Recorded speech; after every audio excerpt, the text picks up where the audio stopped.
Today we're talking about lending in Puerto Rico and where to find capital. This is the Puerto Rico Business Broadcast.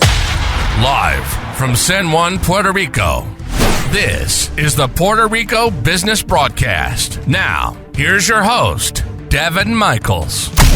Today we're joined by Nate Whigham, credit expert and super awesome dude. So it's great to have you here, Nate. And tell everyone real quick your Puerto Rico story. How'd you get here?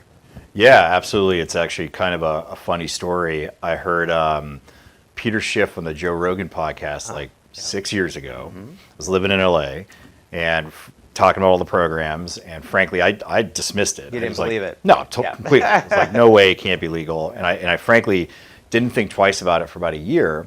But then a year later, my sister got married in Jamaica. So my wife and I go to the wedding, and after the wedding, we wanted to keep traveling the Caribbean. So we go to Miami, like literally next flight, San Juan, whatever. Got on a plane, came here.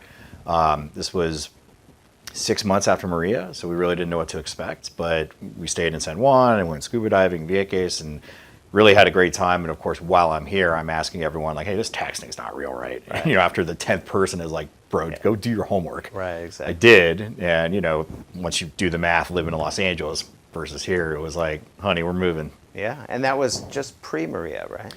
No, right after. So our first visit to Puerto Rico was right after, and then we actually did the move here a little over 4 years ago.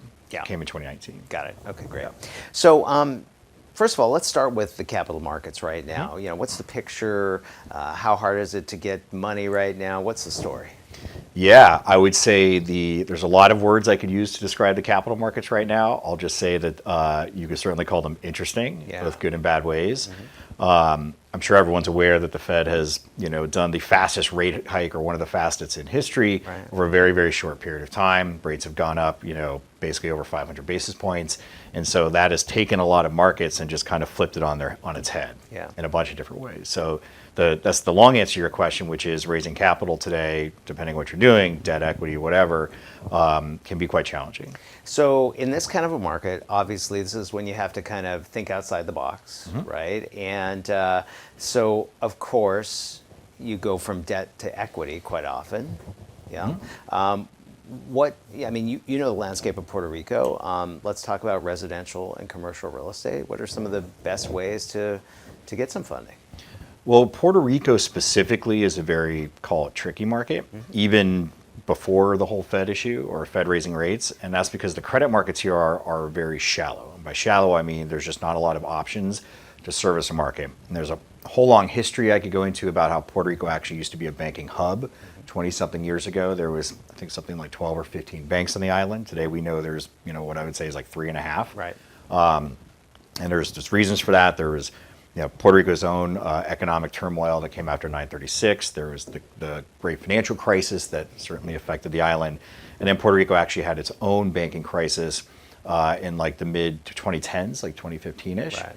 And out of that, most of the banks here didn't survive. And during that same time period in the U.S., coming out of the great financial crisis, the private credit industry is really what filled the void in the market that banks weren't providing from a lending perspective.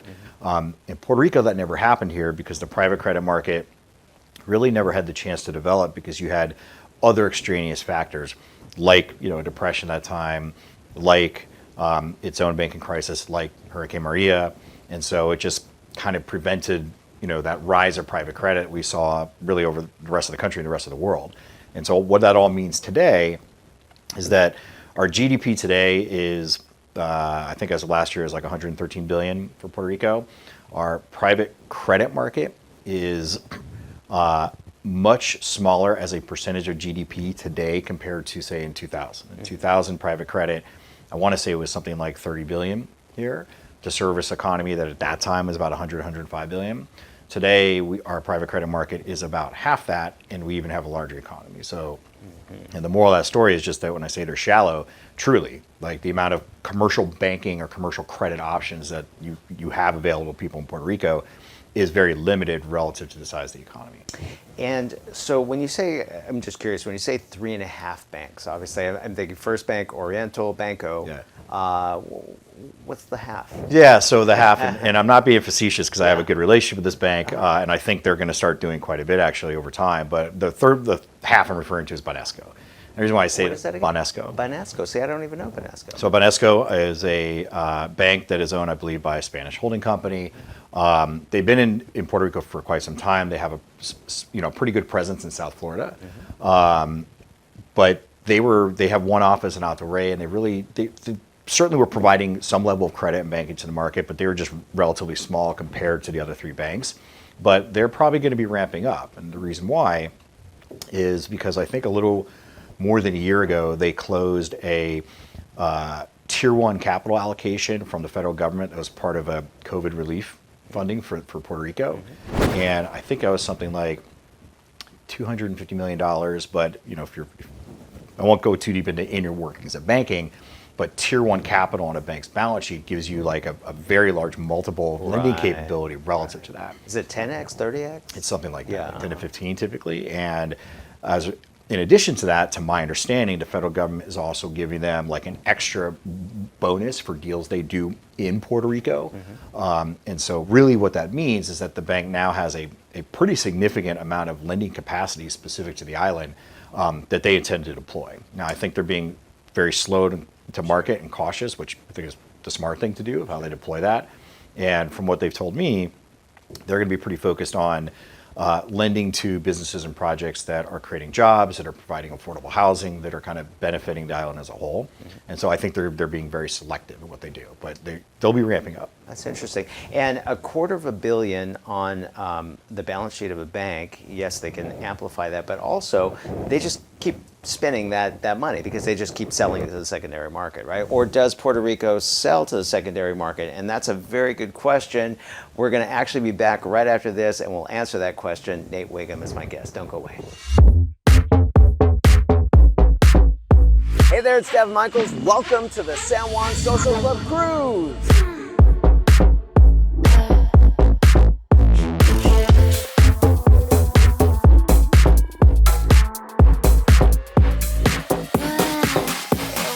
Hey there, and welcome aboard the annual San Juan Social Club Cruise. I'm Daven Michaels, producer, planner, and founder of the San Juan Social Club. And I'm here sailing through the stunning Caribbean waters to give you a sneak peek into the biggest and best networking event in Puerto Rico.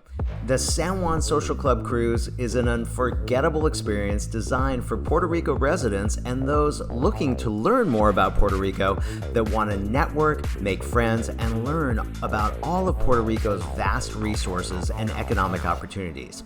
Imagine spending a week with us, taking advantage of this one-of-a-kind adventure to unearth exciting business, expand your local network, and make a lasting impact on our community. 40 years of getting together in business groups. This is the most value I've ever seen. Networking was spectacular. I'm definitely coming back next year. It is just amazing, like no other cruise. One of the best investments I've ever made. Way more than I could have imagined. This is where to be. I've met people from all over the world. People that are making the world a better place. Really high caliber entrepreneurs and investors. I'm blown away. It's incredible, the energy. It's a total party the entire week. You're making so many friends. Blew my mind. The trip absolutely paid for itself. We'll be here next year. This is the adventure of a lifetime. Networking and schmoozing while Caribbean cruising. Join us in paradise for the San Juan Social Club Cruise. See you on board.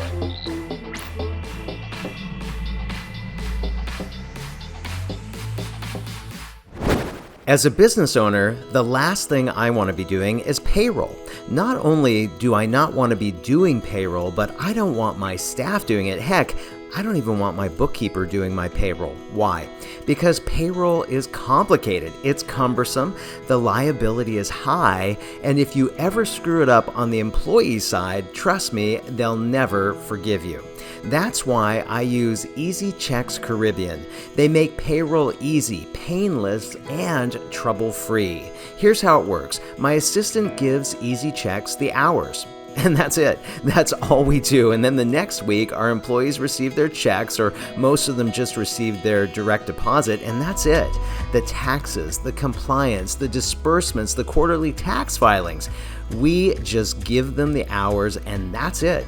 I love Easy Checks. Visit easycheckspr.com or call 787-379-0241. Mention the broadcast and the first 3 months are on the house.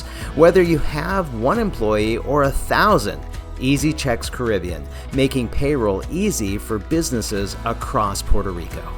And we're back with lending expert Nate Whigham, and we were just closing the loop on a new bank in Puerto Rico, Banesco. We'll have to get them on the show, and I presume they're probably selling their FHA conforming paper. Yeah, if they're doing those types of loans, I would presume so as well. Yeah, and they're I wouldn't say they're new. They've been in Puerto Rico for a while, but they've been kind of under the radar, and now they just ramp got up. this capital. So I'm sure you'll be hearing more about them. Great. Do you think we're going to see more banks in Puerto Rico? I would sure hope so. Yeah, I've heard actually that there's some banks that are making some. I mean, you would think with what I described earlier in regards to how shallow the commercial credit market is relative to the size of the economy. It's an underserved market. Totally. Yeah. I mean, you and I both know that if any major bank moved in here tomorrow, like they would be crushing. Yeah. I think so much business. I think they just probably don't realize it right now what the potential is. So we talk about so many of the incentives that are available on the island, and there's so many great programs, and it really attracts wonderful people that are doing good on the island. And so I'd like to acknowledge you, and let's talk about a project that you're involved in, and that's Palmas Town Square. Yeah, no, I appreciate that. Yeah. So I'm one of the GP members in a retail development project called Palmas Town Center that is inside of Palmas. So yeah, and if you don't know what Palmas is, if you live in Puerto Rico, you probably do. It's Palmas del Mar. If you're watching this from outside of Puerto Rico, it's a huge project, big enclave. It's been there for decades in Humacao, and there's 3,400 residents. It's almost a bubble, if you will. It has it's a diverse community, which is really great. It runs the gamut. It has a school that you can do elementary all the way up through 12th grade. They have an equestrian center. They have 2 championship golf courses, beach club, about 15 restaurants, a market. The list goes on and on. If you didn't want to leave the gates, you never would have to. You could just be. Well, I would agree with you with one exception. The market part? You want to go to a proper grocery store, not what's basically a small convenience store. Exactly, the market part. You have to get in your car and drive 5 miles away to Humacao. That's right. You would go to you could go a half hour to Costco or 10 minutes to Walmart. Exactly. Yes, exactly. Yeah. The market's like a 7-Eleven, really. Yeah, effectively. Yeah. But now there's something new coming. So let's discuss that. Yeah, absolutely. So our project, which is located right dead center in the heart of Palmas, it's bringing a small footprint gourmet grocer, which is perfect for that community. Absolutely. High-end pharmacy, that's where the community members would buy your daily needs retail. That's where you go buy your paper towels and your soap and whatnot. We have a good amount of inline retail. That's going to be other shop space. I think we're looking at talking to a martial arts studio for the children of Palmas. Great. Tenants like that. And then we have it's laid out with multiple buildings on the site. We really designed it as truly as a lifestyle center. That's a place for the community of Palmas to come congregate. Right. So don't think neighborhood strip center. No. This is multiple buildings with green space in between, spread out over a nice sized site. Our total acreage, I think, is about 8.3. And we have some out parcels, one of which we've already have an LOI signed for a day spa. It'll be very nice. Another one's allocated to a bank, another one's a restaurant. We've got about 4 different restaurant concepts coming into PTC. Everything from your morning coffee shop to nice restaurant on the weekends to go to brunch, to bring your friends, bring the kids, and all of that. So we really believe that our center is truly going to be the heart of Palmas. This is where, hey man, let's get a coffee tomorrow. We're going to go there. Absolutely. So let's get the kids do brunch the weekend. We're going to go there. And a couple of buildings are 2 stories, and the upper levels are allocated for medical office. Mm-hmm. So concierge medicine, med spa. We already have an LOI signed for a clinical laboratory, testing facility. So this, like you listed a bunch of great amenities that Palma has. Like they even have a marina. Yeah. Right. The fact that I live on that marina. You do. Yeah. Your Zoom background is gorgeous. Exactly. But really, truly, the one amenity that the community is missing is high quality retail. And that's really what we're looking to bring. Yeah, no, I absolutely understand why it's going to be so fabulous for the community. I'd like to talk a little bit more about your business strategy. So why did you choose Palmas? Why did you choose that area? Yeah, absolutely. I mean, so I got involved because I'm one of 6 members of the general partnership. The lead developer and sponsor is a gentleman named Andy Carlson. Yeah. If you're in real estate, in commercial real estate here, you'll probably recognize that name. Yeah, if you do business in the Caribbean. Exactly. He is the country manager for JLL for Puerto Rico and the Caribbean. Yeah. And this is his personal project as a developer. And I met Andy at literally one of the first events I went to here. And we meet, very quickly developed a good relationship, talked a lot about real estate in the island. And a couple of years ago, it might have been 2.5 years ago now, Andy reached out to me and said, hey, now I know you're a capital markets guy. I've got this interesting development project I'm working on. Would you mind taking a look at the pro forma and some of the financial modeling and see what you think? And so I did. I looked at it, kind of built out some of the models. And, I'm looking at it saying, this is a really good project. Because when you think about, I've been in commercial real estate since 2006. And I learned a long time ago that any development project. Since you were 6? No, 2006. 2006. Yeah. Okay, I was like 2006. Got it, 2006. Yeah. So, gosh, 17 years. Wow. Okay. But when you're looking at a development project, there's basically like 3 legs that it needs to stand on, right? The first one, the most important one, is does the real estate make sense? Is the demand story for whatever you intend to build there? Another, in real estate speak, we call that highest and best use. So if you check that box, then the next question is this the team that's actually the right team to build this project?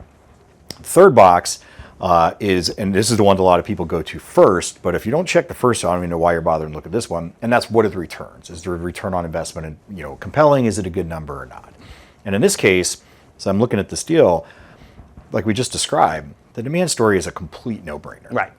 We call it, in real estate development, you call that the hole in the donut. You look around, you see what you're like, okay, there's a big thing missing right here. And again, for Palmas, that's high quality retail. So demand story is an easy box to check. Again, sponsorship. The lead sponsor is the head of JLL. If you're not familiar with JLL, they're the biggest, global full service commercial brokerage firm that's on the island.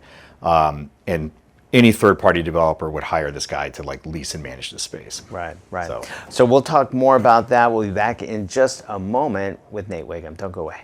I want to take a quick minute to tell you about an organization that's very near and dear to my heart because I started it. The San Juan Social Club is at its core a community of extraordinary people getting together for food, fun, networking, and philanthropy. What started out a few years ago as a small gathering of friends has blossomed into thousands of entrepreneurs, business owners, movers, shakers, and change makers here in Puerto Rico. We hold monthly free social, learning, and community service events. We run an annual networking cruise, which is truly an unforgettable experience. Plus, we just started securing member exclusives on things like discounts for professional services, restaurants, and service businesses on the island and beyond. If you spend any time at all in Puerto Rico, we'd love to see you at our next event. Visit sanjuansocialclub.org to get on the invite list. Again, that's sanjuansocialclub.org. Hope to see you at our next event. I'd like to share a very cool opportunity with you. Now, do keep in mind this isn't investment advice. You should always consult a professional before investing. I want to tell you about Mondax Group. Mondax provides alternative asset management and retirement solutions. Mondax takes a very patient and rigorous approach to investing, and their mission is to deliver predictable cash flows to their clients backed by strong, high-growth businesses that they invest in. Their private offering, the Axel Fund, is for reserved accredited investors only and pays out a whopping 16% dividend distributed monthly. The fund's underlying assets are independent trucking businesses contracted across the U.S. with a Fortune 50 company. So if you're interested in learning how you, as an accredited investor, can earn 16% potentially tax-free, give Jason Schur a call at 609-937-8064.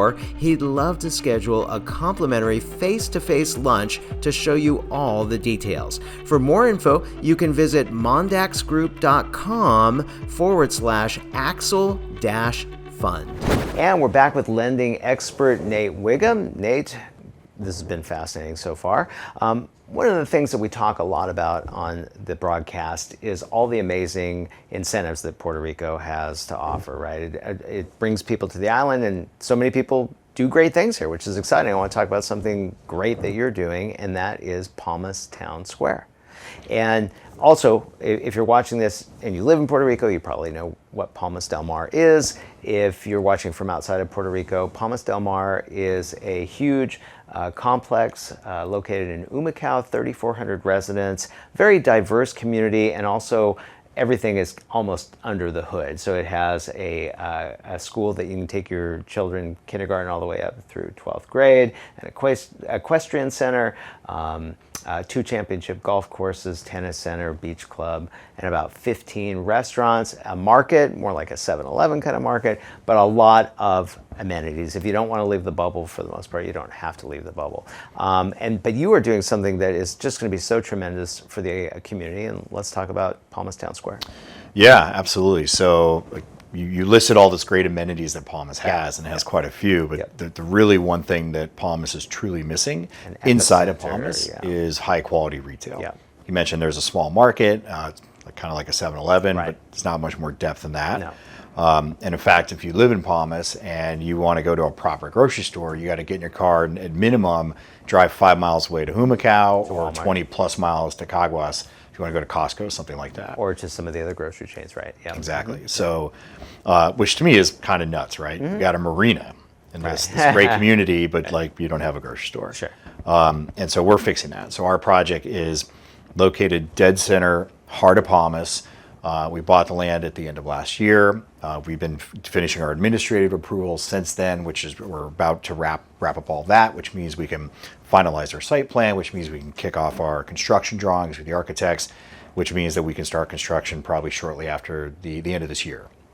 And so we've been making a lot of progress, and we're pre-leasing the center now.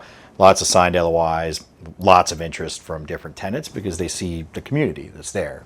And so if we want to talk about the design of the center, we really designed this to be what you call in commercial real estate development, a lifestyle center, which kind of is, don't think neighborhood strip retail. This is multiple buildings spread out over a nice sized site with green space and community space in between the buildings. So this really is intended to be the place where the community of Palmas is going to come congregate. It's going to be where, hey, let's get a coffee tomorrow morning. We're going to meet there. Hey, let's get the kids together and the families and wives, and let's go have brunch at the restaurant there in the weekend. It's going to be that place. It's going to have small footprint gourmet grocery store, high-end pharmacy for your daily needs retail, buying paper towels, stuff like that. Inline space that's going to have both tenants that are geared for kids, like a martial arts studio, QSR, quick service restaurants, go there for lunch. And then 2 of the buildings are actually 2-story, and the second levels are allocated for medical office. So we'll have on-site concierge medicine. We already have an LOI signed with a laboratory testing company. Great. Med spa services, things of that nature. And then we have several out parcels, one of which we already have an LOI signed for a day spa. Another one's allocated for a bank. Another one for a restaurant. So really, all these different amenities that is like the one thing missing from the community in Palmas. Right, absolutely. So, and one last thing I want to sort of cover before we wrap up is we talked about at the beginning of the interview that in these type of markets, it's important for us to be flexible and think outside the box. And there's a project that you're actually involved in that is truly unique and out of the box. I'd never heard of it before. Let's talk a little bit about that. Yeah, absolutely. So this is, basically my day job now, which I'm really excited about. And this is a company that was founded by people here in Puerto Rico that has created something truly unique. And the company is called Gulp Data. And what Gulp does is basically help other companies. And that's Gulp, G-U-L-P? Yep, G-U-L-P Data. Gulp helps other companies truly realize the value in their data. And there's a lot of companies out there that, as part of their regular operating business, are generating large amounts of data. And they'll use that data, to effectuate their business, for marketing, things, marketing strategy, planning, stuff like that, kind of all the stuff you think of. But what they don't really understand typically is that data, just the data itself, probably has a lot of value, not only to them, but to other people.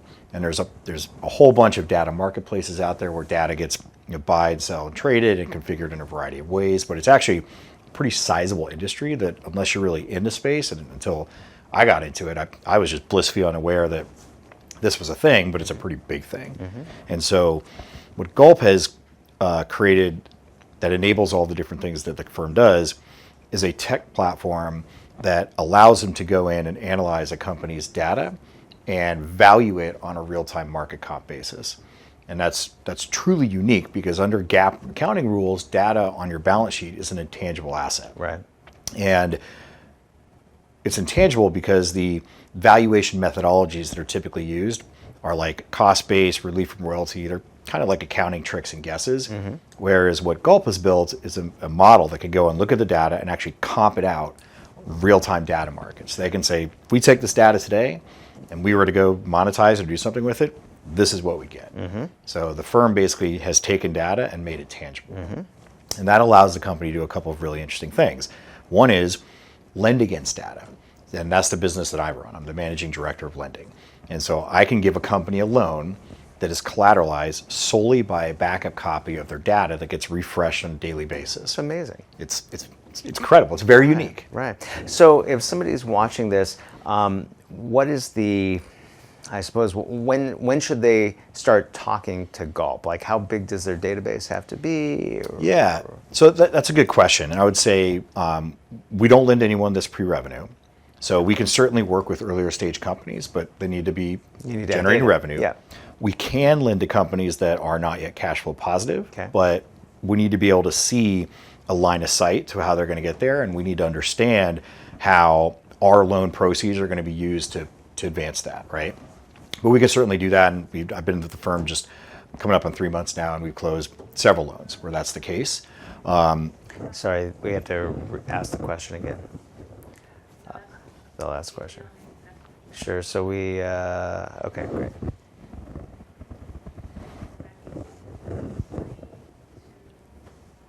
So Nate, at the beginning of this interview, we talked a little bit about how the markets are challenging right now, capital markets, and it kind of forces you as an entrepreneur to look at other options and kind of think outside the box. And I know that you're involved in a pretty unique project, Gulp Data. Yeah. Right? So tell us about that.